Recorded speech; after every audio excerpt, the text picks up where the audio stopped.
Muslims claim that the Quran is Allah's eternal speech, uncreated. But there's something in the Quran that maybe you didn't know. Did you know that the Quran confirms the inspiration, preservation, and authority of the gospel that Christians had with them at the time of Muhammad? And it's the same gospel in the Bibles today.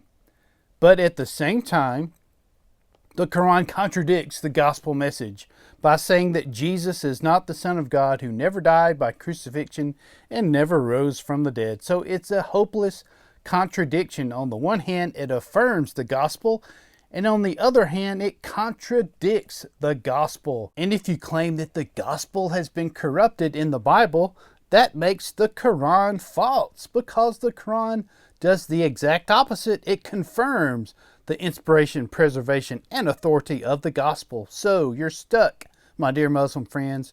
The Quran is not true. Now that's one simple way of proving that the Quran is false, but here is another way. Did you know that there are stories within the Quran about Jesus that were stolen, that were around before the time of Muhammad?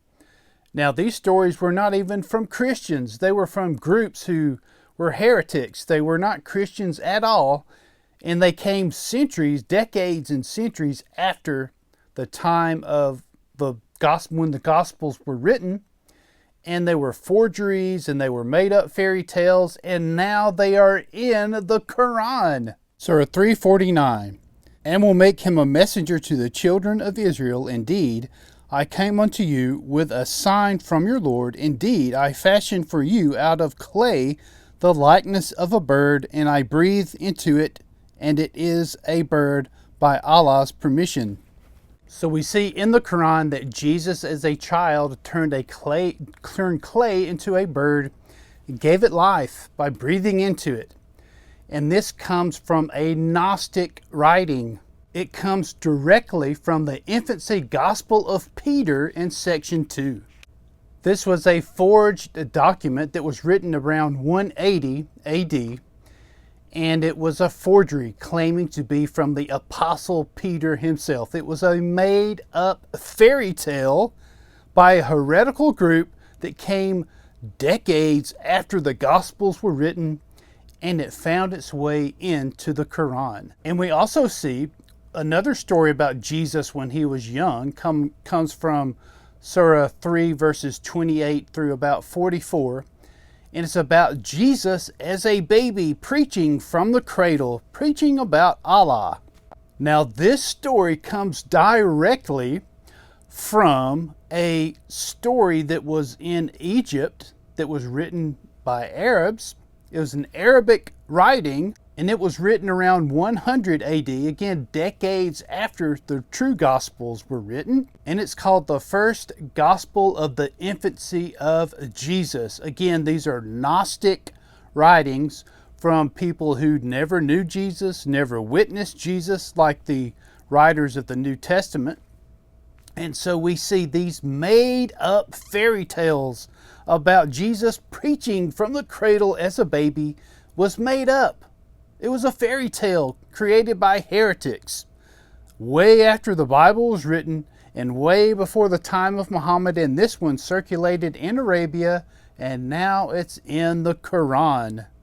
Now, one of the most important doctrines within the Quran when it talks about Jesus, and this important doctrine comes from Surah chapter 4, verses 157, which claims that Jesus never died by crucifixion.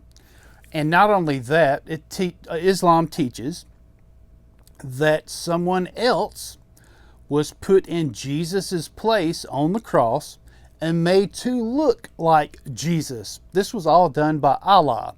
So Allah pulled off a hoax on everyone and took Jesus to heaven and put some other guy on the cross, changed his face, and everybody thought it was Jesus. This is the story from Islam.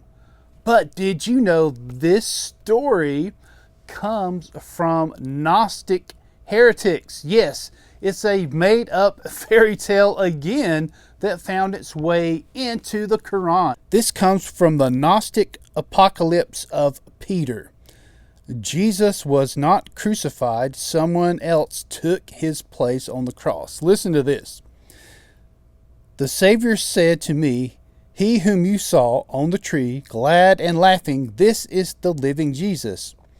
But this one into whose hands and feet they drive the nails in his fleshly part, which is the substitute being put to shame, the one who came into being in his likeness. But look at him and me." This was written in 180 AD, again, over 100 years after the Gospels were written, and it was predominantly in Arabia during the time of Muhammad. Imagine that. And now, the most crucial doctrine that you find in your Quran that tries to disprove that Jesus actually died on the cross for man's sins and rose from the dead. The story to combat the truth was a made-up fairy tale that found its way into the Quran. There is no way that you can trust the Quran. It's full of fairy tales when it talks about Jesus. They borrowed, whoever wrote the Quran, stole all of these stories from Gnostics, who were not even Christians, who came decades, centuries after Jesus and never knew him, and his disciples that wrote Matthew. Matthew knew Jesus. John knew Jesus. And Luke and Mark got their information from people who knew Jesus. So the four Gospels are eyewitness testimonies. And all four Gospels were written within the lifetime of the eyewitnesses of Jesus.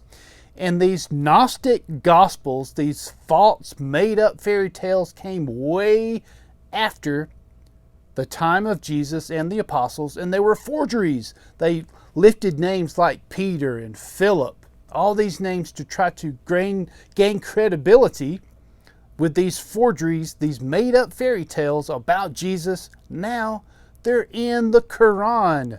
My dear Muslim friends, here is the truth.